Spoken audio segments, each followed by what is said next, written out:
भाइरो ऐं भेनरो अस्सलाम वालेकुम। तती थदी कहा काने वेल वेहण जी मता थिए ऊंदा।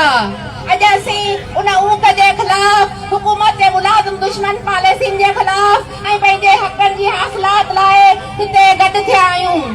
ॿुधो हुक्मरानो, सिंध जी औरत हमेशा इज़त जे लाइ क़ुर्बानियूं ॾिनियूं आहिनि। सिंध जी औरत पर्दे ऐं हया जो पेकर आहे। अॼु हिन जुदोजहद में असां जूं पर्देदार न्याणियूं मौजूद आहिनि। उहो उन ॻाल्हि जो सबूत आहे त सिंध जूं न्याणियूं पर्देदार आहिनि। सिंध जी उन न्याणी खे पंहिंजे जाइज़ हक़नि वठण लाइ रोडनि ते निकिरण ते मजबूर कयो वियो आहे।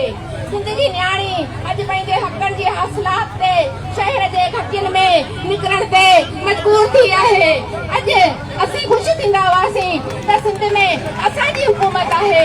असां फ़ख़्र सां चवंदा हुआसीं त सिंध में असांजी पंहिंजी हुकूमत आहे।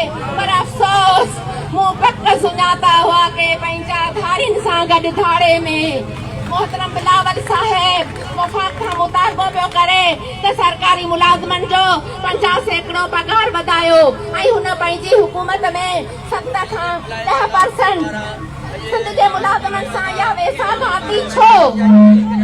मथां वरी मुलाज़िमनि जी पेंशन में वॾो सारो कट। मुलाज़िमनि खे मिले पर सिंध जे मुलाज़िमनि लाइ न। छो ग्रुप इंश्योरेंस ऐं बेनोर फंड जेको मुलाज़िमनि जी पंहिंजी सैलरी मां कटियो थो वञे, उहो रिटायरमेंट जे फौरी बाद मिलणु घुरिजे।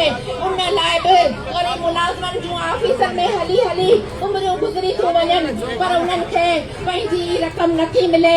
आख़िर हेॾो ज़ुल्म सिंध जे मुलाज़िम सां छो?